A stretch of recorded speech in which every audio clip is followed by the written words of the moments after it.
आज हम बात कर रहे हैं टाटा मोटर्स की। 1945 से कंपनी वर्क कर रही है। लार्ज कैप कंपनी है। मार्केट कैप 1,39,000 करोड़ से ज़्यादा का है। लार्ज कैप कंपनी है। स्टॉक प्राइस में बड़ी गिरावट आती है तो बड़ी तेज़ी भी देखने को मिलती है। लास्ट वर्किंग डे में जहां ओवरऑल शेयर मार्केट बुरी तरह से क्रैश हुआ, इस स्टॉक के अंदर आपको ज़बरदस्त तेज़ी देखने को मिली। 6.5% के आसपास ये स्टॉक लास्ट वर्किंग डे में बढ़ा, जिसकी सबसे बड़ी वजह निकल के आ रही है कि कंपनी का Q3 का रिजल्ट काफ़ी ज़्यादा बेहतरीन देखने को मिला है। जो कंपनी अभी तक क्वार्टर्स में लॉस गेन कर रही थी, वो इस बार प्रॉफिट में मिली है और काफ़ी अच्छा प्रॉफिट कंपनी ने निकाल के दिया है। कंपनी की अगर स्ट्रेंथ की बात करें तो क्वार्टरली रिजल्ट सबसे ज़्यादा इस कंपनी को फ़ायदा करता हुआ दिख रहा है, जिसकी वजह से इस स्टॉक में लास्ट वर्किंग डे में जब मार्केट गिर रही थी, उस समय इस स्टॉक में आपको तेज़ी का दौर देखने को मिल रहा था। स्टॉक प्राइस की बात करें, 441 रुपये के ऊपर ये स्टॉक ट्रेड कर रहा है। लास्ट वर्किंग डे में 26 रुपये की ग्रोथ देखने को मिली है। जब ये वीडियो शूट हो रहा था उस समय ये वीडियो स्टॉक 22 रुपये के आसपास तेज़ी दिखा रहा था, बट उसके बाद इस स्टॉक ने जब क्लोज दिया है तो 26 रुपये से ज़्यादा की तेज़ी देखने को मिली है। 6.5% से ज़्यादा ये स्टॉक बढ़ा है। अगर बॉन्ड वीक के हाई की बात करें इस स्टॉक के, तो 520 रुपये का बना हुआ है और लो 366 रुपये का बना है। इस स्टॉक के रिटर्न की अगर बात करें तो इस स्टॉक ने पिछले एक साल में माइनस में रिटर्न दिया है, -15% का रिटर्न निकल के आया है, बट 3 साल में काफ़ी अच्छा रिटर्न जनरेट किया है। यानी लॉन्ग टर्म होल्ड करने में ये स्टॉक काफ़ी अच्छा प्रॉफिट करता हुआ दिखता है। बट जिस हिसाब से कंपनी का क्वार्टरली रिजल्ट आया है, इस स्टॉक के अंदर आपको शॉर्ट टर्म में काफ़ी अच्छे नतीजे आते हुए दिख सकते हैं, रिजल्ट आता हुआ दिख सकता है। क्योंकि जिस तरह से इस कंपनी में एनालिसिस ने बाय रेटिंग दी है और टारगेट हाई दिए हैं, तो इस स्टॉक में आपको अभी तेज़ी का दौर देखने को मिलने वाला है। स्टॉक के अंदर नोमोरा ने खरीदारी की सलाह दी है, बाय रेटिंग दी है, 508 रुपये तक के टारगेट दिए हैं, जिसकी सबसे बड़ी वजह है कि Q3 का जो रिजल्ट आया है उसमें काफ़ी अच्छा सुधार देखने को मिला है। कंपनी के Q3 में काफ़ी अच्छा रिटर्न निकाल के देने की संभावनाएं दिखाई हैं और काफ़ी अच्छा गेन किया है। 508 करोड़ रुपए के ऊपर की कंपनी की नेट प्रॉफिट निकल के आ रही है। स्टॉक के अंदर नवंबर से ही बाय रेटिंग दी जा रही थी और काफ़ी अच्छे टारगेट्स भी दिए जा रहे थे। इस स्टॉक के लिए 516 रुपये का टारगेट दिया गया था शेर खान की तरफ से बाय रेटिंग के साथ। वहीं प्रभुदास की तरफ से 520 रुपये का टारगेट दिया गया था, बट प्रभुदास ने अभी लेटेस्ट टारगेट जारी किया है, जिसके अंदर प्रभुदास की तरफ से 447 रुपये का टारगेट दिया गया है। ये 25 जैन को टारगेट निकल के आया है। वहीं HDFC सिक्योरिटीज़ की तरफ से 477 रुपये का टारगेट दिया गया है। ये सारे ही टारगेट्स आपको बहुत जल्द अचीव होते हुए दिख सकते हैं। फिलहाल 447 रुपये के आसपास ये स्टॉक ट्रेड करता हुआ दिख रहा है। 445 रुपये के आसपास ये स्टॉक ट्रेड कर रहा है प्रेजेंट में। तो प्रभुदास का टारगेट बहुत जल्दी हिट होने वाला है और जिस हिसाब से अभी स्टॉक में तेज़ी देखने को मिल रही है, डेफिनेटली ये स्टॉक आपको 477 रुपये का टारगेट भी टच करता हुआ दिख सकता है।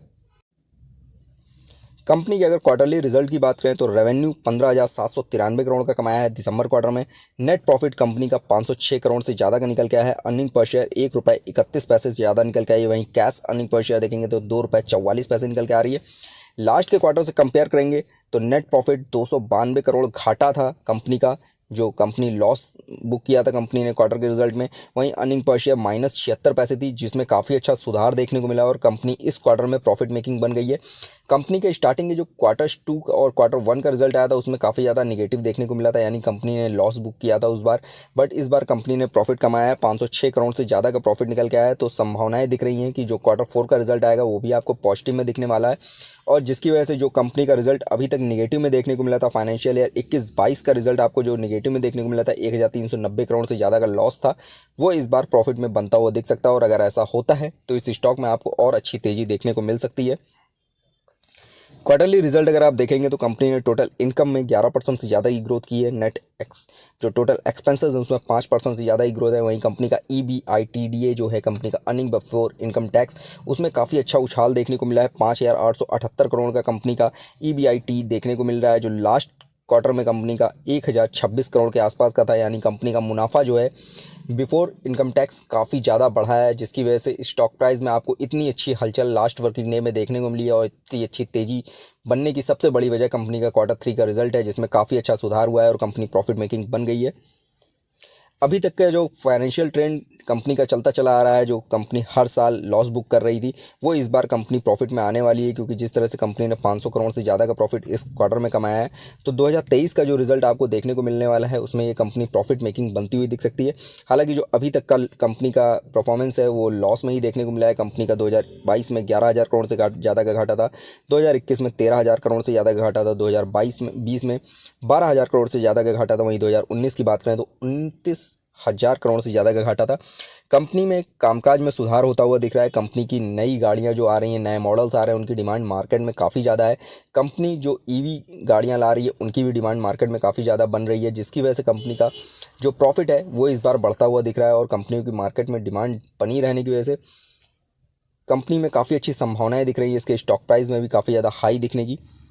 स्टॉक प्राइस में इस समय जो तेज़ी देखने को मिल रही है उसकी सबसे बड़ी वजह है कि इस स्टॉक के अंदर 30 एनालिसिस द्वारा बाय रेटिंग दी गई है, जिसके अंदर सबसे ज़्यादा स्ट्रॉन्ग बाय की कॉल 12 एनालिसिस द्वारा, बाय की कॉल 10 एनालिसिस द्वारा, होल्ड की कॉल 7 एनालिसिस द्वारा, सेल की कॉल 1 एनालिसिस द्वारा ही देखने को मिल रही है। यानी सेल और स्ट्रॉन्ग सेल की कॉल किसी भी एनालिसिस द्वारा इस समय ज़्यादा देखने को नहीं मिल रही है, बट बाय और होल्ड की कॉल बहुत ज़्यादा निकल के आ रही है। जिसके अंदर जो टारगेट्स दिए जा रहे हैं, जो हाई टारगेट है इसका 572 रुपये का है, मीडियम टारगेट 490 रुपये का है, लो टारगेट 320 रुपये का है। स्टॉक का जो बॉन्ड वीक का लो बना हुआ है वो 320 रुपये के ऊपर का ही बना हुआ है, तो बहुत ज़्यादा नीचे इस स्टॉक की आने की संभावना कम है। बट ये अपने मीडियम टारगेट को बहुत जल्द टच करता हुआ दिख सकता है, और अगर ऐसा होता है तो 10% का रिटर्न ये इस स्टॉक प्रोवाइड करता हुआ दिख सकता है। हाई टारगेट 572 रुपये का है। थोड़ा लॉन्ग टर्म अगर माइंडसेट रखेंगे तो ये लेवल भी आपको टच करता हुआ ये स्टॉक दिख सकता है। स्टॉक के अंदर म्यूचुअल फंड्स ने बहुत अच्छा निवेश करके रखा है। दिसंबर क्वार्टर का जो नया पैटर्न आया है उसमें म्यूचुअल फंड्स ने अपनी होल्डिंग को काफ़ी ज़्यादा बढ़ाया है। HDFC फ्लेक्सी कैप का 271 करोड़ रुपए का इसके अंदर इन्वेस्टमेंट देखने को मिल रहा है। वहीं निपॉन इंडिया का 232 करोड़ का इन्वेस्टमेंट है। मेरा एसेट का 228 करोड़ का इन्वेस्टमेंट देखने को मिल रहा है। कंपनी का जो फंडामेंटल है उसमें थोड़ी सी गिरावट देखने को मिल रही है। जो कंपनी का पी रेशियो है माइनस पे रन करता हुआ दिख रहा है, -13.10 है इस समय पी रेशियो। बट जिस तरह से कंपनी प्रॉफिट मेकिंग हुई है तो आने वाले समय में इसमें सुधार होता हुआ दिख सकता है और कंपनी आपको पी रेशियो प्रॉफिट में आता हुआ दिख सकता है। पीवी रेशियो इसका 3.07 है। सेक्टर पी 132.13 देखने को मिल रहा है। सेक्टर पीवी 5.57 देखने को मिल रहा है। ओवरऑल जो की फैक्टर्स अभी रन कर रहे हैं वो उतना ज़्यादा पॉजिटिव नहीं है, बट अगर लॉन्ग टर्म होल्ड किया जाएगा इस स्टॉक को तो ये आपको अच्छा रिटर्न और प्रोवाइड करता हुआ दिख सकता है, क्योंकि बड़े ग्रुप की कंपनी है, बड़ा मार्केट कैप रखती है, तो फ्यूचर में इस स्टॉक में आपको काफ़ी अच्छी तेज़ी आती हुई दिख सकती है। रिटर्न्स की बात करें इस स्टॉक ने, जिसने लॉन्ग टर्म होल्ड किया 3 साल 5 साल के लिए होल्ड किया है, उसको अच्छा रिटर्न दिया है। इस स्टॉक ने 3 साल में 110% से ज़्यादा का रिटर्न निकाल के दिया है। 3 महीने में 4.5% का रिटर्न है। जिस तरह से कंपनी के फंडामेंटल में सुधार होता हुआ दिख रहा है तो ये स्टॉक आपको शॉर्ट टर्म में भी अच्छा रिटर्न प्रोवाइड करता हुआ यहाँ से दिखने वाला है। स्टॉक के अंदर एंट्री पॉइंट की बात करें तो इस समय ग्रीन सिग्नल देखने को मिल रहा है, यानी इस स्टॉक में आप एंट्री कर सकते हैं। स्टॉक अभी ओवर प्राइस जरूर है, बट ओवर वो जोन में नहीं गया हुआ है। वहीं कंपनी में अभी किसी तरह का कोई रेड फ्लैग नहीं लगा हुआ है। कंपनी में को किसी भी तरह के एसएम या जेएसएम लिस्ट में नहीं डाला गया है। कंपनी के टारगेट्स की बात करें, जो पीवेट लेवल है इसका, जो पहला टारगेट इसका 454.95 का है, दूसरा टारगेट 463.30 का है, तीसरा टारगेट 481.55 का है। स्टॉक में तेजी का दौर जारी है और अगर मंडे को भी ऐसी ही तेजी दिखती है तो स्टॉक में आपको पहला टारगेट ब्रेक होता हुआ दिख सकता है। जो सपोर्ट मिला हुआ है, पहला सपोर्ट इसको 436 रुपये पे है, दूसरा 426 रुपये पे है, तीसरा 408 रुपये पे है। स्टॉक में लास्ट वर्किंग डे में काफ़ी ज़्यादा तेज़ी देखने को मिली है, तो थोड़ा बहुत प्रॉफिट बुकिंग भी आपको इसमें देखने को मिल सकता है और स्टॉक में थोड़ा करेक्शन भी आता हुआ दिख सकता है। बट जितना ज़्यादा डीप पे ये स्टॉक को आप बाय करेंगे वहाँ से इस स्टॉक में रिटर्न मिलने की संभावनाएं उतनी ही ज़्यादा बनती हुई दिख रही हैं। वेल फ्रेंड्स, ये वीडियो मैंने सिर्फ आपकी नॉलेज पर्पस से बनाया है। किसी भी तरह का निवेश करने से पहले अपने फाइनेंशियल एडवाइजर की सलाह जरूर ले लें। फ्रेंड्स, वीडियो पसंद आया हो तो लाइक कमेंट करके जरूर बताइएगा। फ्रेंड्स, वीडियो देखने के लिए बहुत बहुत धन्यवाद।